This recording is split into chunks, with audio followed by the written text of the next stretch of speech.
লোকমান হাকিমের নাম কে না জানে, কে না শুনেছে? লোকমান হাকিম।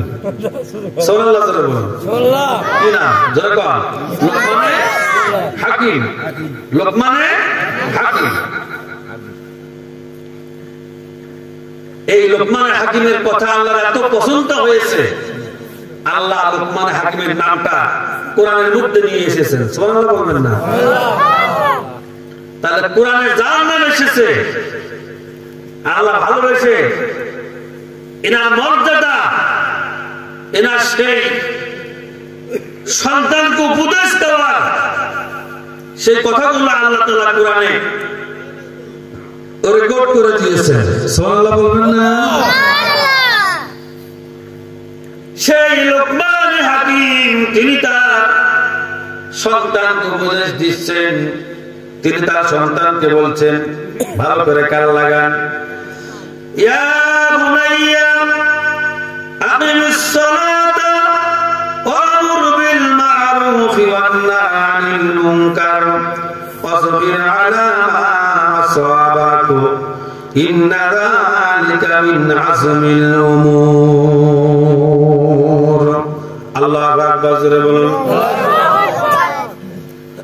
লোকমান হাকিম তার সন্তানকে ডেকে বলছেন, এ আমার কলিজার টুকরা, এ আমার বৎস, এ আমার বাবা, এ আমার সন্তান, আদর দিয়ে দিয়ে বলতেছেন।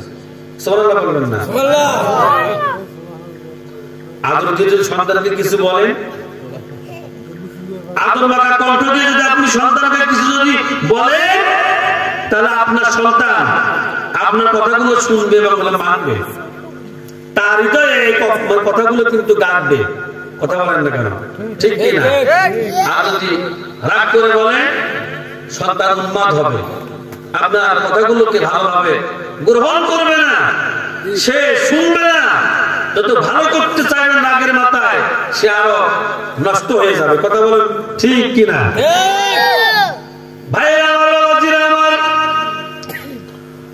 হযরত লোকমান তিনি নবী হলেন, রাসূল নন। তার নাম কেন কোরআনে আনলেন? আল্লাহ তাকে কোন মর্যাদায় মর্যাদাশীল করলেন? আল্লাহ তাকে কোন মর্যাদায় মর্যাদাবান বানালেন? আল্লাহ তাকে কেন এত ভালোবাসলেন, এত মহব্বত করলেন? তার কারণ হলো লোকমান হাকিমের কথাগুলো আমার আল্লাহ সব চাইতে বেশি ভালোবেসেছিলেন। চিল্লিয়া বলুন সুবহানাল্লাহ।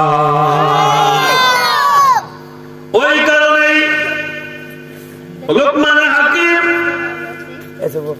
তার সন্তানকে ডেকে ডেকে বলেন, ইয়া বুনাইয়া, হে আমার সন্তান, হে আমার কলিজার টুকরা, হে আমার বৎস, আমার ছেলে, তুমি শোনো, আকিমিস সালাহ, নামাজ কায়েম করো।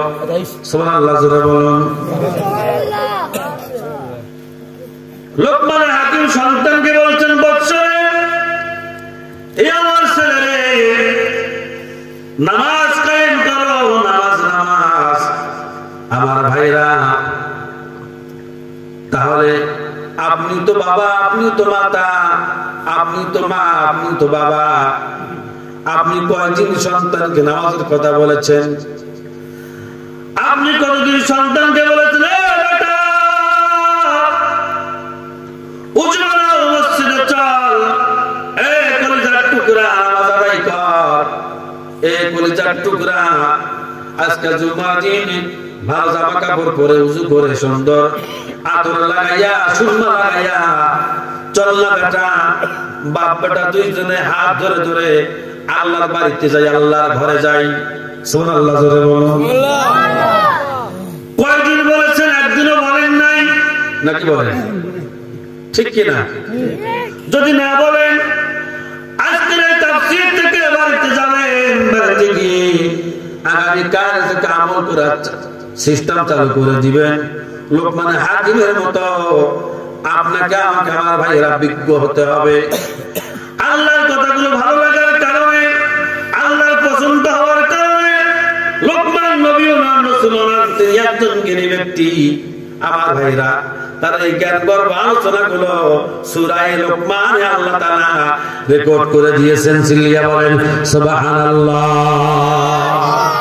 আল্লাহ রাব্বুল আলামিন বলেন ইয়া বুনাইয়া আকিমিস সালাতা ওয়া আমুর বিল মারুফ। আল্লাহু আকবার কয় না?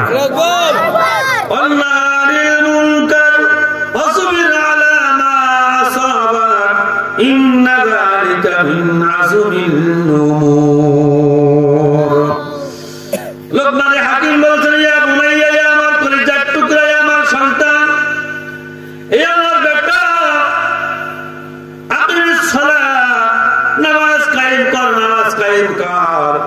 আমার ভাইরা যার ভিতরে নামাজ আছে তার ভিতরে দ্বীন আছে, যার নামাজ নাই তার দ্বীন নাই, ঈমান নাই, তার ইসলাম নাই। কথা বলেন ঠিক না ঠিক? নামাজ আছে, দ্বীন আছে, নামাজ পড়লে সে মুসলমান। আর যে নামাজ পড়ল না, যে আল্লাহকে সিজদা দিল না, ভাইরা আমার, বাবাজিরা আমার, কাফের আর মুমিনের মধ্যে পার্থক্য হচ্ছে সালাত। যে ব্যক্তি সালাত কায়েম করলো সে মুসলমান, আর যে সালাত কায়েম করলো না সে কাফেরে পরিণত হয়ে গেল। সিল্লিয়া বলুন নাউজুবিল্লাহ। এই জন্য ভাইরা আমার, বাবাজিরা আমার, লোকমানে হাকিমের জ্ঞান কেমন কান লাগান, লোকমানে হাকিমের বুদ্ধি কেমন কান লাগান। লোকমানে হাকিম তিনি মনে মনে ভেবেছিলেন নামাজ ছাড়া মুসলমান হওয়া যায় না, নামাজ ছাড়া মুসলমান থাকা যায় না, নামাজ না আদায় করলে আল্লাহর সঙ্গে বান্দার সম্পর্ক স্থাপন হয় না। সুবহানাল্লাহ বলেন না? আর একটা আওয়াজ দিয়ে বলেন না সুবহানাল্লাহ। নামাজ ছাড়া দিন কায়েম নাই, নামাজ ছাড়া ইসলামী আন্দোলন নাই, নামাজ ছাড়া আপনার জীবনকে আল্লাহ মেনে নেবে না। যার নামাজ নাই তার কিছুই নাই। আমার ভাইরা, এই কারণেই সন্তানকে আল্লাহর সঙ্গে পরিচয় করার জন্য, সন্তানকে বিনয়ী বিনম্রতা বানানোর জন্য, সন্তানকে আল্লাহকে চেনার জন্য, রাসূলকে চেনার জন্য লোকমানে হাকিম সন্তানকে বললেন হে আমার বেটা, হে আমার ছেলে, হে আমার কলিজার টুকরা, আকিমিস সালাত, তুমি নামাজ কায়েম করবে। সুবহানাল্লাহ, জোরে বলুন। ভাইরা আমার, নামাজ কেমন জিনিস এবার কান লাগান।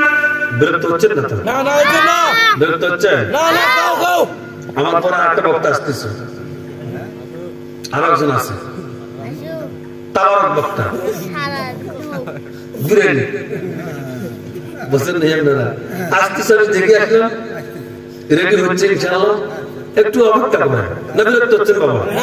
বিরক্ত হচ্ছেন নাকি? আমি কিন্তু আপনাদেরকে, যেহেতু আপনারা আমার থানার মানুষ, বিলের মানুষ, মহব্বতের মানুষ, আমি আপনাদেরকে কিছু টাটকা মাল সাপ্লাই করে আমি বিদায় নেওয়ার চেষ্টা করব ইনশাআল্লাহ। আপনারা দোয়াটা করলে আমিন। তাহলে ওই লোকমানে হাকিম তিনি জানেন যে নামাজ হচ্ছে মুমিনের সবচাইতে সর্বাপেক্ষা বড় শ্রেষ্ঠ ইবাদত হচ্ছে সালাত। সুবহানাল্লাহ বলুন। তাহলে সালাত, এই সালাত কত বড় জিনিস মানুষ বুঝে না। মানুষ যদি নামাজের অর্থ যদি বুঝতো, মানুষ যদি নামাজকে যদি সঠিকভাবে আদায় যদি হলো করতো, পাঁচ ওয়াক্ত সালাতকে সালাতেই পারে মানুষের চরিত্রকে জাহান্নামী চরিত্র পাল্টিয়ে জান্নাতি চরিত্র বানাতে। সুবহানাল্লাহ। জাহান্নামী চরিত্র, এই জাহান্নামী চরিত্র থেকে মানুষকে পরিত্রাণ দিয়ে জান্নাতি চরিত্রে রূপান্তরিত করতে পারে এই সালাত। তাহলে আমার ভাইরা, বাবাজিরা, আমরা সালাত ছাড়বো না। কি রাজি আছি সকলেই? সালাত ছাড়বো না।